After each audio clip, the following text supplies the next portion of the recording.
Now I know what you're thinking. You're thinking we're here to talk about feedback. And you're right.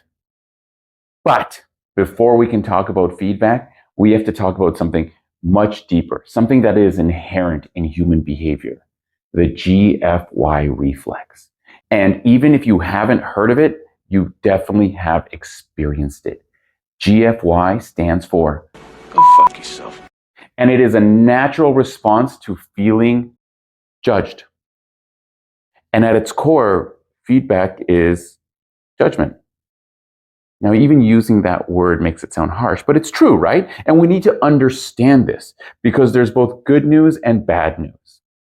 The bad news is there's always going to be a little G.F.Y reflex. No matter how intellectually we understand that feedback is there to help us, that we want the feedback, there's always going to be a little something down here that makes you think, Go fuck yourself. but there's also good news. Although we can't stop the G.F.Y, we can reduce it. So before we address how to give really good feedback, we first have to talk about how to reduce the G.F.Y. Now stick around till the end, because after I give you the strategy for giving really good feedback, I'm going to give you a couple of extra little tips that you can use to make your feedback even more effective. Now there's 3 strategies we can use to reduce that G.F.Y. Being specific, giving baby steps, and time constraints. Let's start with part 1. What do I mean by specificity? What do I mean by being specific? What should we be specific about? Well, the number one way to invoke the G.F.Y is when you comment on behavior or personality, because those are inherent. Those are traits that are in here. And if you start talking about my personality or the way I act, the first thing I'm going to think of is, Go fuck yourself. So when we give feedback, we have to make sure that it deals with a series of specific actions. If something happens once, it might not be worth the stress to give feedback on that one thing, unless it's a big deal. But the best feedback comments on actions that happen more than once. Because I'm not talking about you as a person. I'm not talking about the way you work. I'm talking about a specific thing that I have seen. So for example, you can say, hey, I noticed the last 3 or 4 times you came into our so-and-so meeting, you seemed really upset, kind of serious, and maybe a little annoyed. And I'm just wondering if that's the case. Versus saying, you seem to have a bad attitude when you're coming into the meetings. I was wondering if we could talk about that. One is talking about actions I've observed. The other is talking about behavior. One will give me a low G.F.Y. One will give me a higher G.F.Y. Okay, so we know the first way to reduce our G.F.Y. is by being specific. Not talking about behavior or personality, but talking about a series of actions. Something that has happened more than once that is very specific. The other 2 strategies are baby steps and time constraints. Baby steps is how we compel change. You see, when you ask someone to change everything about the way they answer the phone, behavior in meetings, that's a big change. And it's really hard to act on. But if we can give a tiny little first step, a tiny little action, how about in the next meeting, could you come in and start doing a little bit of small talk just to see what happens? Maybe for just the afternoon, we can try picking up the phone and saying blank. Notice what I've done. I haven't asked you to change a big thing. I've asked you to change a little thing, and I've added the time constraint. Why is the time constraint so important? Well, I'm so glad you asked. Because people hate commitments. Seriously, no one likes to be committed for something indefinitely. That's why marriage is so hard. It's such a big decision. That's why most people hate signing like 3-year contracts for their phones. I hate being locked into something. So a trap we fall into when we're giving feedback, a trap that really raises the G.F.Y, is when you ask someone to change forever. Instead, you ask for a tiny little change and you say, just for the afternoon, maybe once this week, maybe just next week for the first hour. some small little time constraint, because that does two things. One, it reduces the resistance. The other great thing that this does is it builds a feedback loop. Because what happens after the allotted time? What happens after you've tried it once? What happens after you did it just in the afternoon? Well, we come back together and we find out what happens. We debrief. Was it hard? Was it easy? Can we try it for a couple more weeks? Can we try it 2 more times? You see, what typically happens with feedback is we give it, we ask people to change, they say yes, and the matter is over. But then what happens if you don't see the change? Then you have to have another awkward conversation. But if you use a time constraint, the feedback loop is automatic. Because after you've tried it for the afternoon, let's talk the next day and see how you feel. And if it's working, we commit to another time constraint, slowly getting longer, longer, and longer. And if it's not working, well, we're having this conversation and we figure out another baby step with another time constraint. The next question is, how do we actually give feedback?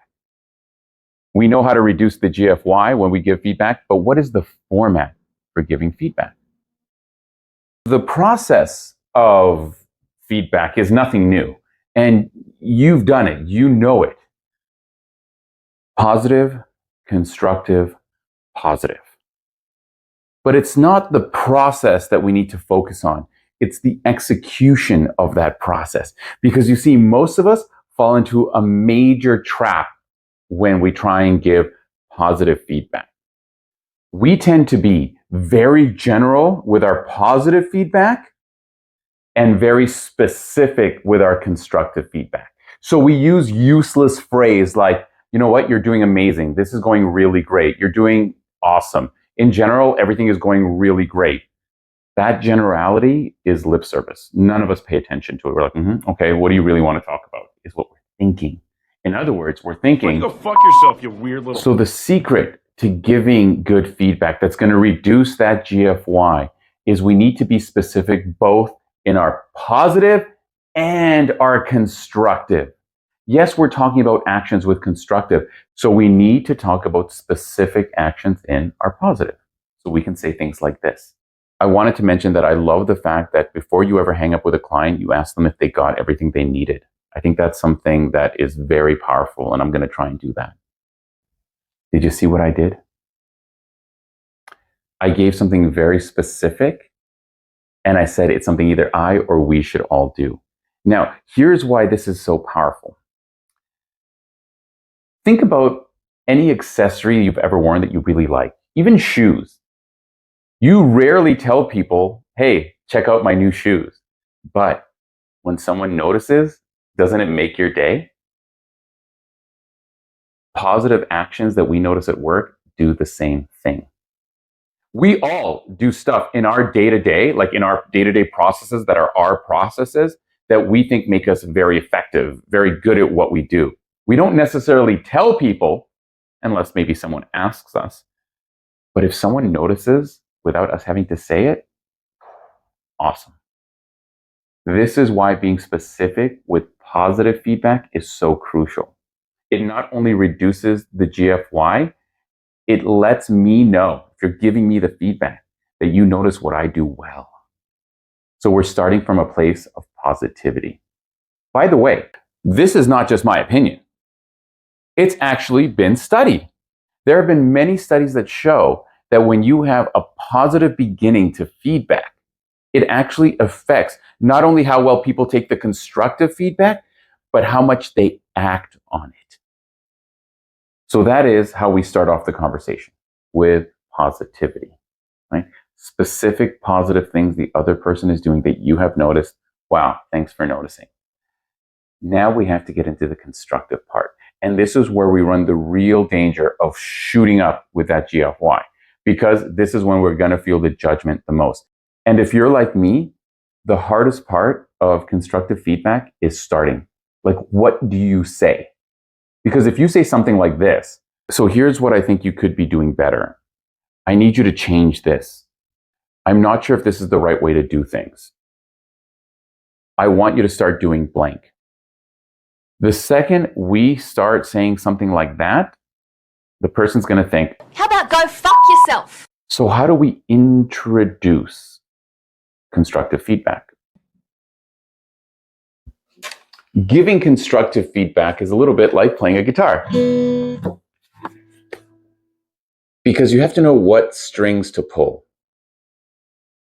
You see, if we just start telling people our opinion of what they should be doing in feedback, and it's going to be specific, we already learned that, right away the G.F.Y is going to spike. No matter how intellectual you understand it to be, you could be thinking, I know they're trying to help me, I know they're looking out for me, but there's always that emotive response.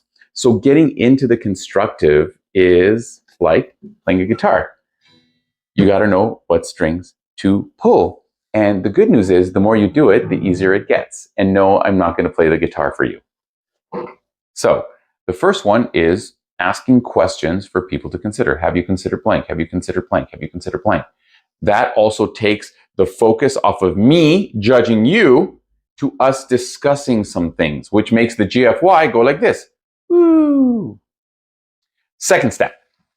I like to use one of these phrases because sometimes, the question isn't necessarily appropriate. So I say something like this. Here's what I think can take you from an A to an A plus. Here's what I think you can do even better. That even part is important because you're saying you're already doing good. Please do more good. Those are two of my favorite phrases to start introducing the constructive feedback when we can't think of a good question for them to consider. So after the constructive, now it's time to end with another positive. And just like before, make sure it's specific. Don't fall into that trap of saying something like, oh, but it was amazing. Oh, but it was really good. Oh, but you're doing great. You've just thrown away everything you've said before it. And because it's so general, it typically doesn't sound that sincere, even if you're trying to be sincere. But what you're really trying to do is cover up feeling bad for judging someone. That's how that comes across. So make sure that you end with something very specific. And it doesn't have to be big. It can even be something as simple as, and by the way, I really love that every time I walk by, you kind of look and smile. That was fantastic. It always makes me feel good. Something like that. Now, if you've done these steps correctly, after you give your feedback, 1, 2, 3, you'll probably have more discussion. And this is where the baby step, a small little tiny step, and a time constraint really come into play. Remember, commitment is hard. But if you've given the feedback focusing on actions, now during a conversation about how we can resolve and move forward, now is your opportunity to give them a small little tiny action with a time constraint. The smaller the ask, the shorter the time, the harder it is to say no. So, for example, instead of saying something that is behavior, like, can we try and just be a little friendlier when we answer the phone? That is something that requires a lot of commitment. It requires me changing who I am. And I might say, I will try, but really, I'm saying, Of go fuck yourself. it's such a tiny little thing, and it's only for the afternoon, maybe once tomorrow, maybe just on the next few calls. It becomes really hard to say no to something like that. And you build in this feedback loop because after that afternoon, after you tried a few times, what are you going to do? Well, you're going to get back together and see what happened. In fact, that can be part of the conversation. Why don't we try it maybe for a few calls and then we can have a little powwow tomorrow morning. You can let me know if it's feasible, how that felt. When you do that, you're leaving the door open, you're creating a feedback loop. And if it's working, you get another little time constraint. Let's try it for another couple of days, see how you feel. And if it isn't working, well, the door is open to talk about what else you can do.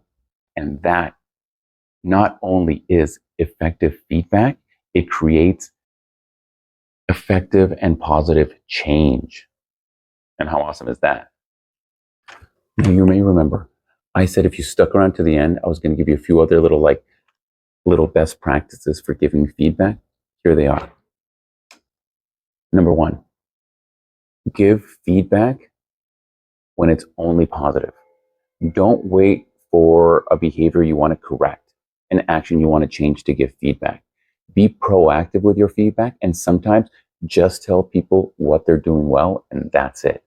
Imagine how someone feels if you say, hey, I have some feedback for you. And they're like, oh, little G.F.Y kicks in. You say, you're doing fantastic when you do blank. Remember, be specific. Don't say in general. I really love the way you ask questions in that meeting. I think we should all do that. So I just wanted to let you know. That person is going to walk away feeling fantastic. If we make a pattern of that, when we do have to give constructive and we do our 1, 2, 3, they're even more open to it because there's very little G.F.Y. So the first tip is to just give positive feedback. Make it part of the culture, make it part of your behavior. The second tip is to plan for feedback. There's a temptation when we see something that we want to change to give feedback right there and then. And also, when you tell someone, I have some feedback for you, that's stressful. So they're going to want resolution right away. So they'll be like, okay, just tell me now. Believe it or not, that's a trap. I know it's a little stressful, but saying, no, actually, can we have a talk this afternoon? I have some feedback for you. Do you think we could have a coffee this afternoon or tomorrow morning? They're going to say, no, please tell me now. You're going to want to do it now because it is stressful, right? You know, having these conversations. Fight that urge. Fight that urge and plan for feedback, even though it's stressful. Why? That'll give both of you time, both intellectually and emotionally, to prepare for the feedback. It gives you, the feedback giver, time to find specifics to talk about. So planning for feedback will always give you better feedback. So even though it's stressful for you waiting for the feedback, understand that's going to make you more open because you're going to be thinking about it, G.F.Y. It's also because you're going to get specific stuff back, going to make the feedback better for you. You'll be able to absorb it better. You'll be able to understand it better. So the second best practice is plan for feedback as often as possible. I know that sometimes you just have to do it in the moment.